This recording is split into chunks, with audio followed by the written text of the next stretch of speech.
You feel it before you can name it. The strange friction in simple things. A message gets misunderstood. A calendar invite disappears. A quick agreement suddenly has 5 extra conditions, and your mind tries to solve it the way it always does. Faster, tighter, louder, like speed can outrun complexity. But February 26th, 2026 isn't a day for speed. It's a day that exposes where your wealth strategy is built on assumptions instead of clarity. Mercury Retrograde begins here, and whether you believe in astrology or not, the collective behavior is consistent. People rush communications, skip the fine print, and then act surprised when reality collects its fee. So let me ask you the question hiding underneath the annoyance. What if the problem isn't the delay? What if the problem is the part of you that panics when life won't move on your preferred timeline? Because the most expensive mistakes rarely look dramatic. They look efficient. They look like just sign it. They look like we'll figure it out later. They look like it's fine. I don't want to be difficult. And then, quietly, later arrives with interest. If your money has felt harder to hold lately, harder to grow, harder to manage without tension, it's not always because you lack discipline. Sometimes it's because your systems are built for forward motion, and you have never trained your mind for the power of revision. And this is a revision moment.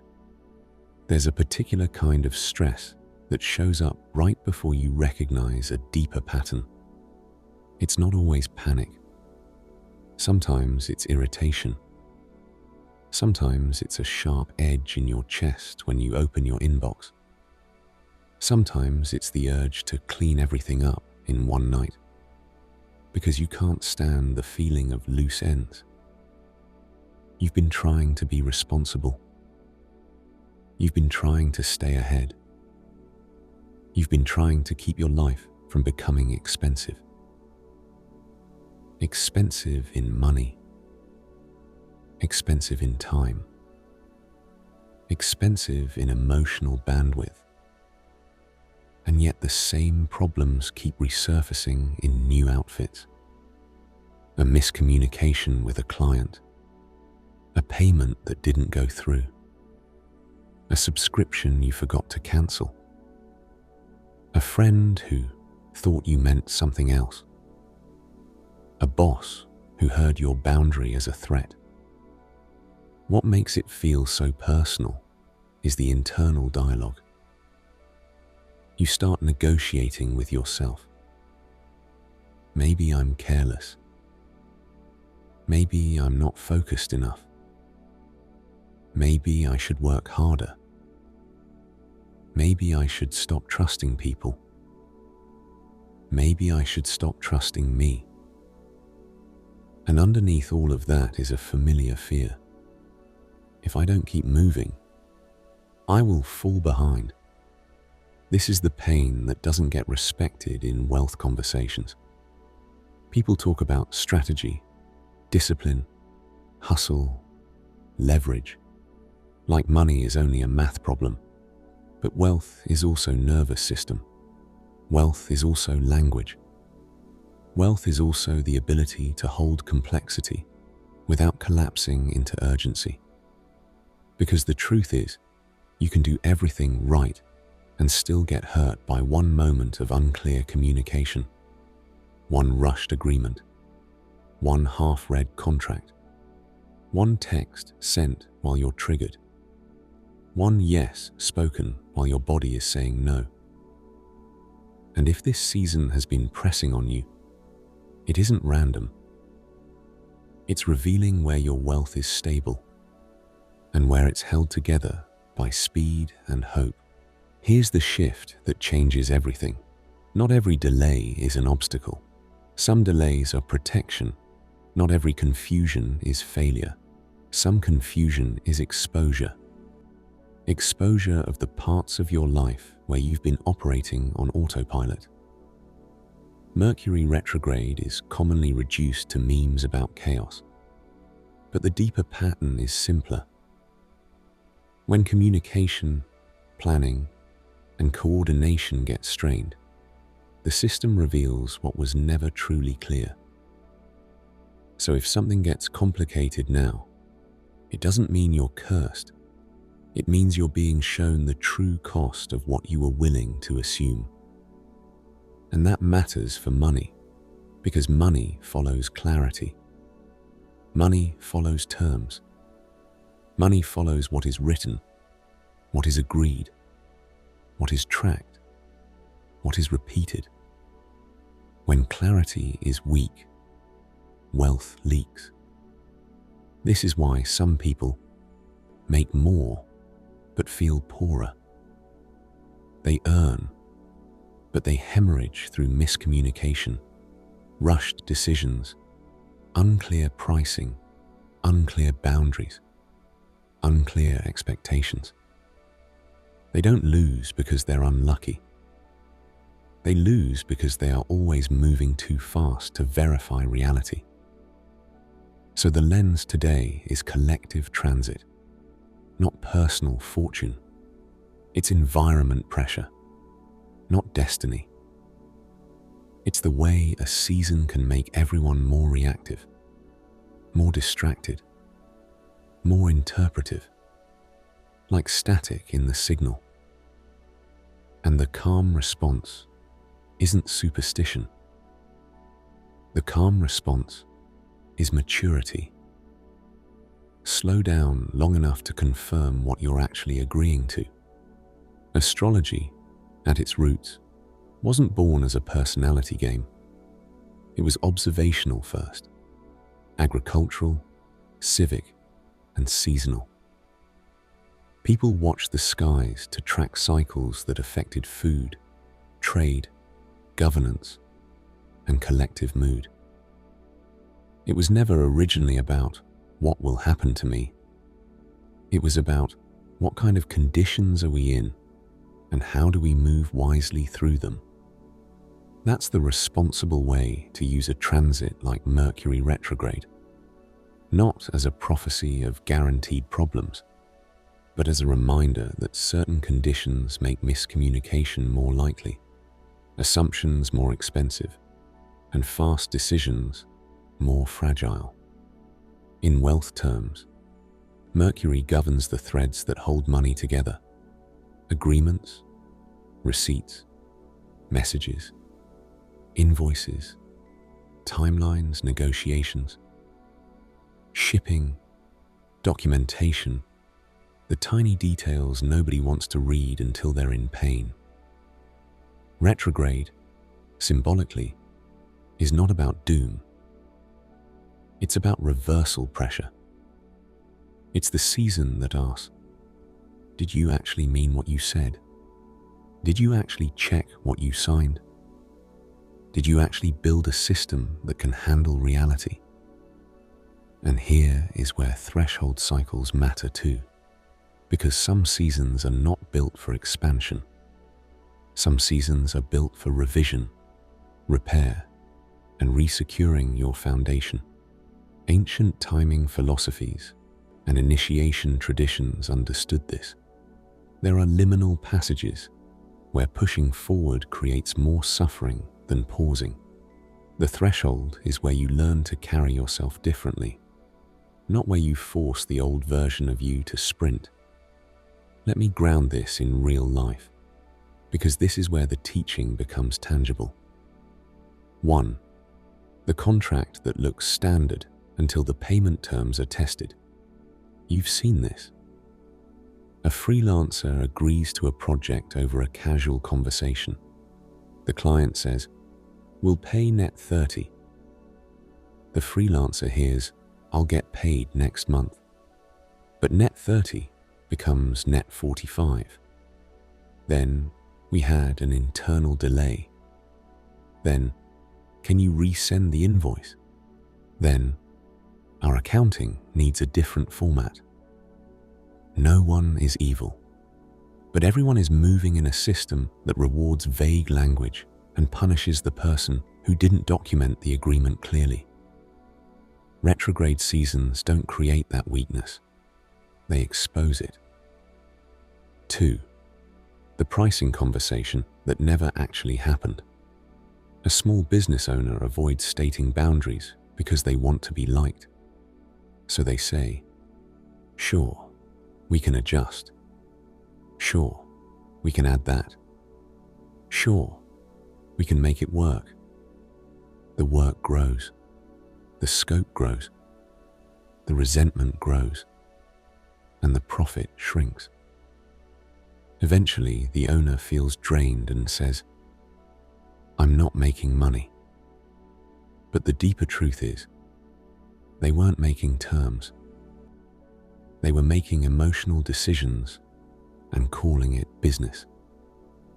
3. The corporate decision that becomes costly because the easy yes skipped the reality check. A team rushes a vendor choice to meet a deadline. They don't test integration. They don't clarify support terms. They don't ask what happens when something breaks. The product launches on time, and then the downtime costs more than the deadline ever would have. People love urgency because urgency feels like competence. But wealth respects patience more than it respects speed. Mercury Retrograde, at its best, is a cultural mirror for these patterns. It says, stop confusing motion with mastery. Stop calling fast the same thing as secure. And if you want one more layer of grounding, 2026 is framed as a universal year one in the calendar's numerology context. Initiation, identity, reset, new timelines, pressure to choose direction before clarity. That pressure is exactly why revision is so hard right now. When a year carries start-over energy, you want clean beginnings. You want forward momentum. You want proof that you're not stuck. So when something asks you to slow down, it can feel like the universe is insulting you. It's not an insult. It's a discipline. So here's how you move through February 26th with wealth intact, without fear, without superstition, without pretending the world is perfectly predictable. Begin by treating communication like currency. Not inspiration, currency. If it matters, put it in writing.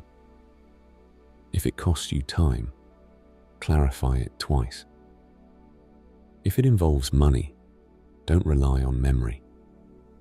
Follow up, confirm, save the thread, screenshot the agreement, send the recap email. Ask, just to confirm the terms are, and then state them clearly.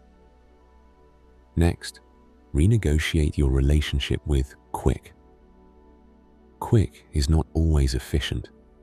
Quick is often expensive. If you feel pressure to decide immediately, name the pressure internally and pause long enough to hear your own mind.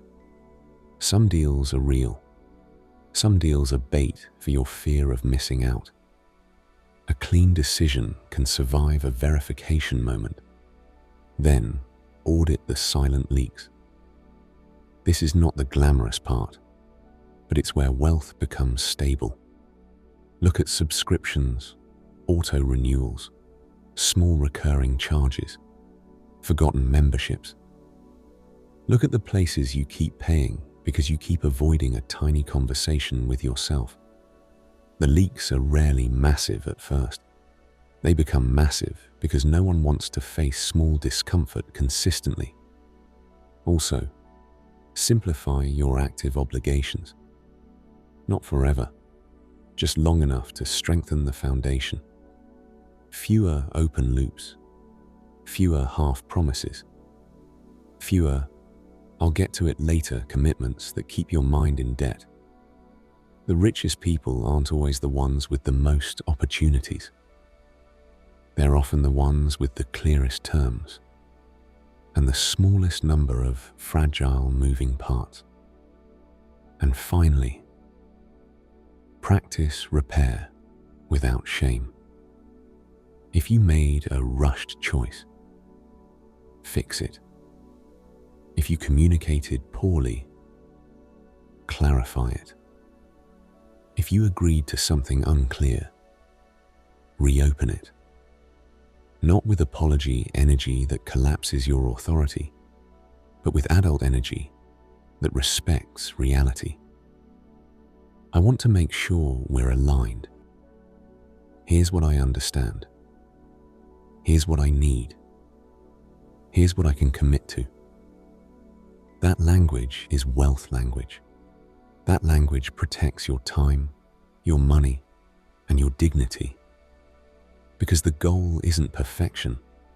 The goal is self-respect under pressure. And when you do this, something shifts inside you.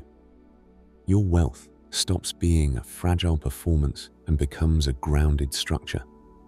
You stop reacting to every glitch like it's an omen. You stop spiraling when a plan changes. You become the kind of person who can hold uncertainty without bleeding money. The future state isn't flashy. It's calm. It looks like opening your email without your stomach tightening. It looks like checking your accounts without dread. It looks like saying, "I need that in writing," without feeling guilty. It looks like revising a contract without feeling like you're being difficult. It looks like knowing your numbers, knowing your terms, knowing your pace. It's the quiet confidence of someone who understands that wealth is not only what you earn. Wealth is what you keep. Wealth is what you protect. Wealth is what you repair. And this is the deeper gift of a retrograde season. It trains you to stop building your life on assumptions. It trains you to build on clarity. So here's the question I want you to sit with, honestly, without performing for anyone. Where does your money leak because you avoid clarity, contracts, pricing, boundaries, or the simple act of confirming what was actually agreed? Clarity is the most underrated form of wealth protection, and the person who learns to slow down under pressure becomes untouchable by the chaos that feeds on rushed decisions. If this spoke to something real in you, share it with someone who's been making quick choices out of fear, and subscribe if you want more grounded signal reads like this. Less superstition, more structure, more self-respect, and wealth that doesn't depend on adrenaline to survive. This is Prophecy Pulse.